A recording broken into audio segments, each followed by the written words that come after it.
அனைவருக்கும் வணக்கம். மார்கழி மாதத்தில் வரக்கூடிய மிக முக்கியமான பெரிய விரதமாகும். வருடத்தின் மிக முக்கியமான ஏகாதசி விரதமாகவும் கருதப்படுவது தான் வைகுண்ட ஏகாதசி. பாவங்களை போக்கி பல விதமான துன்பங்களில் இருந்து விடுபட்டு செல்வ வளம் அதிர்ஷ்டம் ஆகியவற்றை பெறுவதற்கான அற்புதமான ஒரு நாள் வைகுண்ட ஏகாதசி கருதப்படுது. இந்த வைகுண்ட ஏகாதசி விரதம் எப்படி இருக்க வேண்டும், இந்த நாட்களில் நம்ம என்ன செய்ய வேண்டும், எந்த நாட்களில் துவங்கி எந்த நாட்களில் நம்ம விரதத்தை நிறைவு செய்ய வேண்டும் அப்படிங்கிறதையும், எந்த நாட்களில் நம்ம கண் விழிக்க வேண்டும் அப்படிங்கிறத பற்றியும் முழுமையாக தெரிஞ்சுக்கலாம்.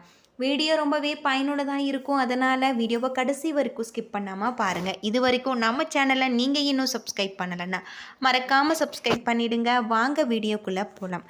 பெருமாளுக்கே உரிய மிக முக்கியமான விரத நாளாக கருதப்படுவது வைகுண்ட ஏகாதசி.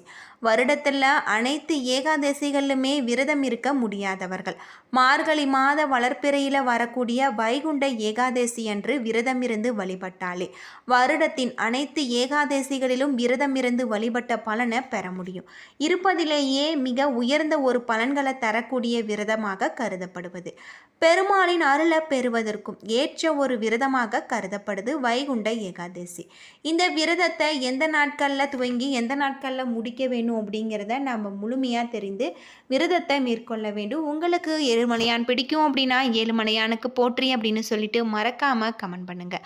வைகுண்ட ஏகாதசி என்பது 3 நாள் இருக்கக்கூடிய விரதம். அதாவது தசமி திதியில் துவங்கி ஏகாதசி திதியில் விரதம் இருந்து துவாதசி திதியில் பாராயணம் செய்து விரதத்தை நாம் நிறைவு செய்ய வேண்டும். இப்படி விரதம் இருக்கும் பொழுது நாம் முழு மனதோடு பெருமாளை நினைத்து பூஜை செய்வது இன்னும் சிறப்புக்குரிய ஒன்று. வைகுண்ட ஏகாதசி விரதம் இருப்பவர்கள் முக்கியமாக பால் பழம் மட்டுமே எடுத்துக்கொண்டு விரதத்தை துவங்கலாம். அப்படி விரதம் இருக்க முடியாதவர்கள் அரிசி உணவுகளை எடுத்துக்கொள்ளாமல் எளிமையான உணவுகளை எடுத்துக்கொண்டு விரதத்தை துவங்கலாம். அது மட்டும் இல்லாமல் பெருமாளுக்கு தலைகை போட்டு நைவேத்தியம் செய்துவிட்டு பிறகு நாமும் சாப்பிட வேண்டும். இதுபோல செய்வதன் மூலம் இந்த வைகுண்ட ஏகாதசி பூஜையில் அகத்திக்கீரை, நெல்லிக்காய், சுண்டைக்காய் ஆகியவை கண்டிப்பாக இடம்பெற வேண்டும். காலையில் பாராயணம் செய்து முழு உணவாக எடுத்துக்கொண்ட பிறகு பகலில் எளிமையான உணவுகளை மட்டுமே நாம் எடுத்துக்கொள்ள வேண்டும்.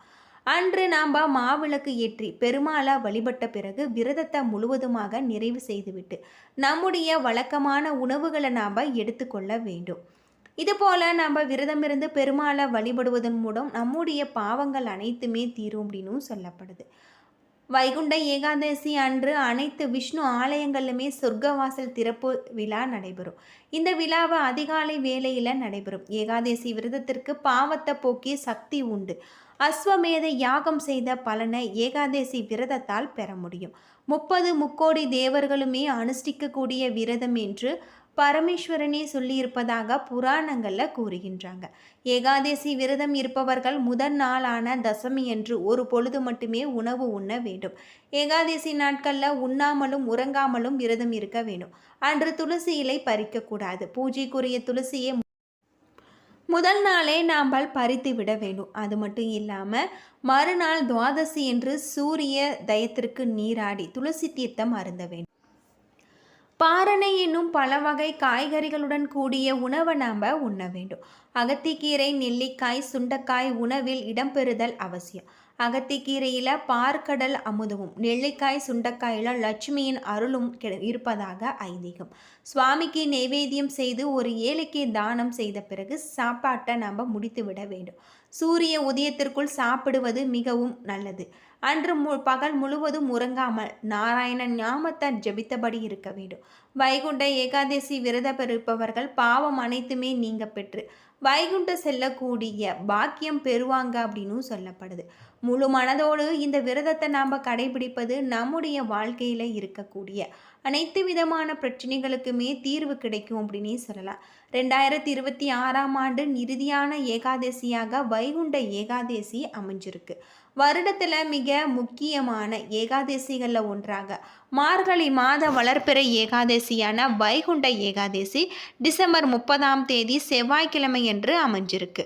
2025ஆம் ஆண்டின் துவக்கத்தில் ஏற்கனவே ஒரு வைகுண்ட ஏகாதசி நிறைவடைந்து நிலையில் 2026 இறுதியாக மற்றொரு வைகுண்ட ஏகாதசி விரத நாள் அமைஞ்சிருக்கு. இந்த ஏகாதசி புத்திராத ஏகாதசி என்று அழைக்கப்படுவதாக சொல்லப்படுது. மற்ற மாதங்களில் வரக்கூடிய ஏகாதசி விரதம் இருந்து பெருமாளை வழிபட முடியாவிட்டாலும் மார்கழி மாதத்தில் வரக்கூடிய வைகுண்ட ஏகாதசி அன்று இரவு முழுவதுமே கண் விழிப்பு உபவாசம் இருந்து பெருமானின் திருநாமங்களை சொல்லிக்கொண்டே இருப்பதால பாவங்களை நீக்கி புண்ணியங்களை அதிகரிக்க செய்யக்கூடியதாக இருக்கு. அத்தோடு வேண்டிய வரங்கள், குடும்பத்தில் செல்வ செழிப்பு, வைகுண்ட பதவியும் கிடைப்பது என்பது நம்பிக்கை. இந்த நாட்களில் இரவு முழுவதுமே கண் விழித்து விரதம் இருந்து இருக்க முடியாதவர்கள் மிக எளிமையான முறையில் பக்தியுடன் பெருமாளை வழிபட்டார் பெருமாளின் அருள் முழுவதுமாக கிடைக்கும். மகாவிஷ்ணுவிற்கு பஞ்சாமிரத அபிஷேகம், அதாவது வைகுண்ட ஏகாதசி என்று வீட்டில் உள்ள மகாவிஷ்ணுவின் சிலை அல்லது பெருமாளின் உருவ சிலைக்கு பஞ்சாமிரதத்தால் நாம் அபிஷேகம் செய்வது, அப்படி இல்லை என்றால் இல்லாதவர்கள் பெருமாளுக்கு பஞ்சாமிர்தத்தை நைவேத்தியமாக படைத்து வழிபடலாம். இது தொழில் உள்ள தடைகளை நீக்கி முன்னேற்றத்திற்கு புதிய வாய்ப்புகள் தரும். வெற்றிலை மந்திரம் எழுதி சமர்ப்பித்தல். ஒரு வெற்றிலையில் ஓம் விஷ்ணுவே நமக என எழுதி பகவானின் விஷ்ணுவின் பாதங்களில் வைத்து வழிபட வேண்டும். பூஜைக்கு பிறகு அந்த வெற்றிலையை உங்களுடைய பணப்பட்டி அல்லது பீரோவில் வைத்தால் பொருளாதார வளர்ச்சி ஏற்படும் என்பது நம்பிக்கை. பசுவிற்கு உணவு விடுதல். இந்த நாட்களில் மகாவிஷ்ணுவிற்கு நாம் வாழைப்பழம் படித்து விட்டு அந்த பசுமாட்டிற்கு நெய் தடவி நாம் இந்த வாழைப்பழத்தை தருவது, வெல்லம் கலந்து தருவது இன்னும் சிறப்புக்குரிய ஒன்று. இதனால் உங்களுடைய குழந்தைகள் வாழ்க்கையில் மகிழ்ச்சியும் ஆரோக்கியத்தையும் அதிகரிக்கக்கூடிய வகையில் சொல்லப்பட்டிருக்கு. துளசி வழிபாடு அல்லது நெய் தீபம். வைகுண்ட ஏகாதசி என்று மாலை துளசி செடிக்கு அடியில் நெய் தீபம் ஏற்றி துளசி செடியை 3 முறை வலம் வர வேண்டும். துளசி இலைகளுக்கு மீது ஸ்ரீ என்று எழுதி வைத்து மகாவிஷ்ணுவிற்கு அர்ப்பணிப்பது உங்களுடைய வீட்டில் செல்வ செழிப்பை உண்டாக்கும். பெருமாளுக்கு இந்த நாட்களில் துளசியால் அர்ச்சனை செய்து துளசியால் மாலை கட்டி போடுவது மிகவும் சிறப்பானது. இதனால் பெருமாளுடைய அருளுடன் மகாலட்சுமியின் அருளும் நமக்கு கிடைக்கும் என்பது நம்பிக்கை. அது மட்டும் இல்லாமல் அரச மரத்தடியில் தீபம் ஏற்றுதல். மாலையில் அரச மரத்தடியில் நல்லெண்ணெய் அல்லது கடுகு எண்ணெய் தீபம் ஏற்றி ஓம் நமோ நாராயணா எனும் மந்திரத்தை உச்சரிக்க வேண்டும். இது உங்களுடைய வாழ்க்கையில் நேர்மறை மாற்றங்களை கொண்டு மன அமைதியை பெற்றுத்தரக்கூடிய வகையில் சொல்லப்பட்டிருக்கு. இதுபோல் மார்கழி மாதத்தில் வரக்கூடிய இந்த வைகுண்ட ஏகாதசி நாட்களில் செய்து வருவதன் மூலம் கட்டாயம் நமக்கு பெருமாளின் அருள் கிடைக்கும் அப்படின்னு சொல்லப்படுது. ஏகாதசி விரதம் இருப்பவர்கள் அன்று அதற்கு முன்ன தினமாக தசமி நாளில் ஒரு வேளை மட்டுமே சாப்பிட்டு விரதத்தை தொடங்க வேண்டும். ஏகாதசி அன்று அதிகாலையில் எழுந்தவுடன் நீராடி இறைவனை வழிபட்டு விரதத்தை தொடங்க வேண்டும். ஏகாதசி திதி முழுவதுமே உணவு உட்கொள்ளாமல் இருக்க வேண்டும். குளிர்ந்த நீரை பருகலாம். ஏகாதசி விரதத்தின் பொழுது எக்காரணம் கொண்டும் துளசியை நாம் பறிக்கக்கூடாது. பூஜைக்காக துளசியை முதல் நாளே நாம் பறித்து விட வேண்டும். மேலும் 7 முறை துளசி இலைகளை போட்டு நாம் சாப்பிடலாம். துளசி இலை வெப்பம் தரக்கூடியது. ஏகாதசி விரதம் இருப்பது மார்கழி மாதமான குளிர்காலத்தில் நம்முடைய உடலுக்கு வெப்பம் கிடைக்கக்கூடிய உட்கொள்ள வேண்டும் அப்படின்னு சொல்லப்படுது. முதல் நாளும் உணவு அருந்தாமல் இருக்க முடியாதவர்கள் பழங்கள், நிலக்கடலை, பால், தயிர் போன்றவற்றை இறைவனுக்கு படைத்து உண்ணலாம்.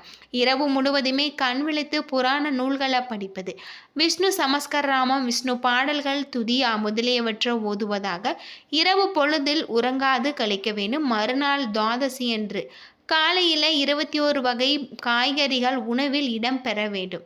இதில் அகத்திக்கீரை, நெல்லிக்காய், சுண்டைக்காய் அவசியம் இடம்பெற வேண்டும் அப்படின்னு சொல்லப்படுது. துவாதசி என்று அதிகாலையில் உணவு அருந்துவதையும் பாரணை என்கின்றாங்க. துவாதசியில் அதிகாலையில் உணவு சாப்பிட்ட பிறகு அன்று பகலில் நாம் உறங்கக்கூடாது. ஏகாதசி விரதம் 10வது திதியாக தசமி, 11வதாக ஏகாதசி, 12 திதியாக துவாதசி. இந்த 3 நாட்களிலுமே நாம் விரதத்தை மேற்கொள்வது நல்லது. வைகுண்ட ஏகாதசி விரதம் இருப்பவர்கள் பாவங்கள் அனைத்தும் நீங்க பெற்று வைகுண்டம் சேருவாங்க. மேலும் சகல சௌபாக்கியங்களும் கிடைக்கும் என்பது நம்பிக்கையாக சொல்லப்படுது. என்ன நண்பர்களே, இந்த வீடியோ உங்களுக்கு பயனுள்ள ஒரு தகவலை தந்திருக்கும்னு நினைக்கிறேன். வீடியோ பிடிச்சிருந்தா லைக் பண்ணுங்கள், ஷேர் பண்ணுங்கள், கமெண்ட் பண்ணுங்கள். இது வரைக்கும் நம்ம சேனலை நீங்கள் இன்னும் சப்ஸ்கிரைப் பண்ணலைன்னா மறக்காமல் சப்ஸ்கிரைப் பண்ணிடுங்க. நன்றி நண்பர்களே.